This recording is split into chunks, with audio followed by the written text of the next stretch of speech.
All right, so let's start this broadcast with the big story that we are tracking on WION at this hour. A day after the Indian Prime Minister received an ecstatic and almost a rapturous welcome by the Indian Diaspora event in Sydney, it is now down to the business end of the trip, where the Indian Prime Minister and the Australian Prime Minister Anthony Albanese will be meeting in Sydney. Now, after the official guard of honour, the Indian Prime Minister held a bilateral meeting with his Australian counterpart. Both sides built on the annual Leaders Summit that was held in New Delhi and also the discussions at the G7 Summit and the Quad Leaders meeting in Hiroshima. Listen in. Australia में मंदिरों पर होने वाले हमलों और अलगाववादी तत्वों की गतिविधियों के संबंध में हमने पहले भी बात की थी और आज भी हमने बात की है।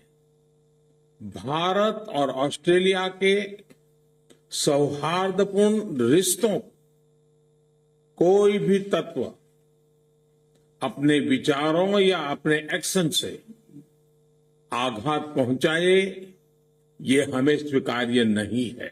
I'm also pleased to announce the establishment of a new Australian Consulate General in Bengaluru, which will help connect Australian businesses to India's booming digital and innovation ecosystem.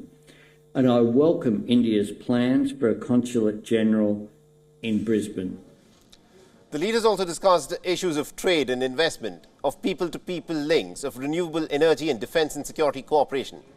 But the Indian Foreign Secretary responded to WION's question on the issue of temple vandalism and also of China's growing belligerence in the region. Now, here's what Vinay Kwatra had to say.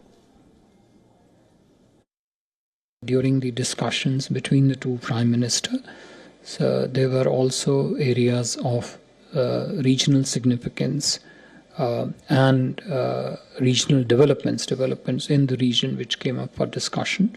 Quad, where they spoke about free, open, stable, and prosperous Indo-Pacific, and discussions in the Quad realm and the Indo-Pacific realm as to how India and Australia can work together. Challenges to the peace and stability and prosperity in the region were also discussed, and how India and Australia, being strategic partners, can work together. And after attending a business roundtable, the Indian Prime Minister will be joining Anthony Albanese for dinner, an official dinner. And on Tuesday, the Indian Prime Minister, remember, was given a rapturous and an ecstatic welcome by at least about 20,000 excited followers, especially members of the Indian diaspora who presently live in Australia and look back on life in India very fondly because of the Indian Prime Minister.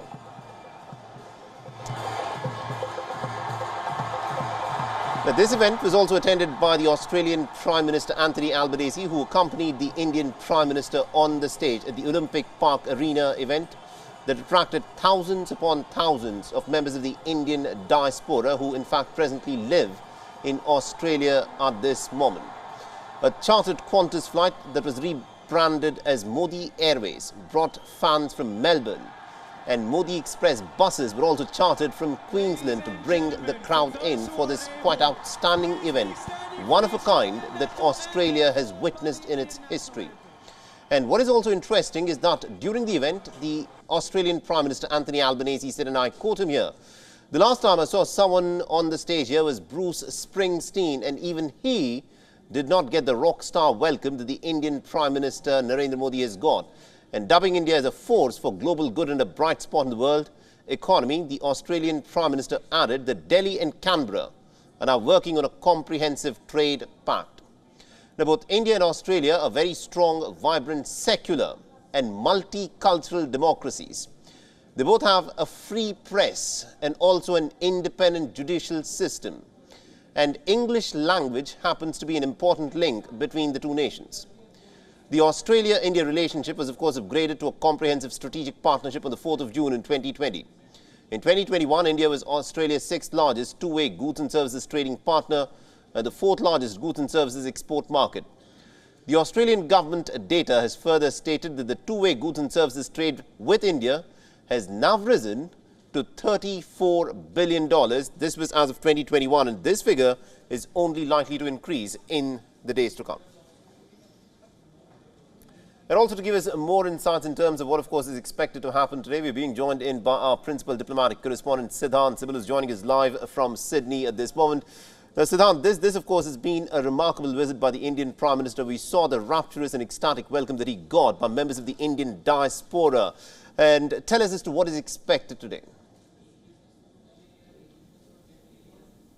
Well, major and important engagements of the Indian Prime Minister are over now. In fact, the Prime Minister right now is chairing the CEO's round table, and then of course he leaves for the dinner that happens at the Opera House. But essentially the showstopper event was the Diaspora event, which took place yesterday, and today of course the conversations between the Indian Prime Minister and the Australian Prime Minister.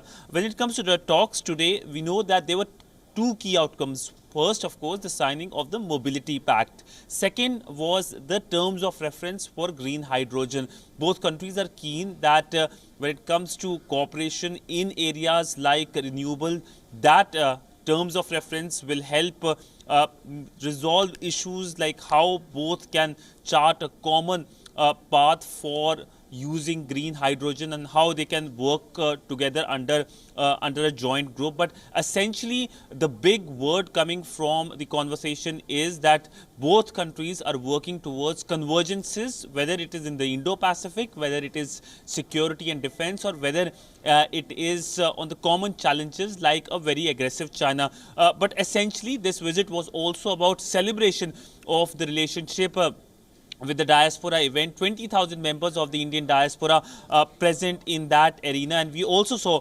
how the Australian Prime Minister termed the Indian Prime Minister as a boss, something that is likely to be one of the key focus areas, or perhaps things which will be remembered from this visit, two-day visit, but a lot of memories essentially when it comes to India-Australia relationship. Absolutely, indeed. It's been an outstanding visit by the Indian Prime Minister, but behind the optics, Siddhant, this also is about, some hard-nosed diplomacy. India and Australia are members of the Quad, and the elephant in the room when you're talking about Quad is about countering China, and considering that this, of course, is a very crucial geostrategic region that both India and Australia operate in, the Indo-Pacific, and China is trying to expand in this one specific place. How do India and Australia move forward in countering China?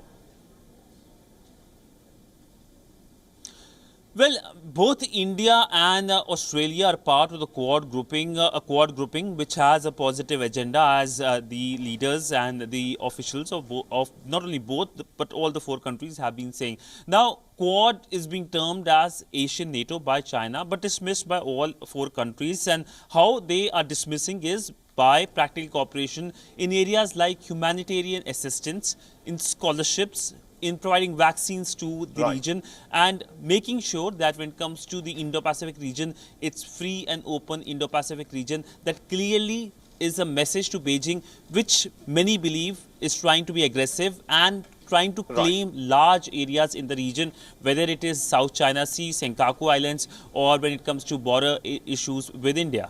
Absolutely indeed, Siddhant. Thank you very much indeed for joining us from Sydney and getting us all those insights there. WION is now available in your country. Download the app now and get all the news on the move.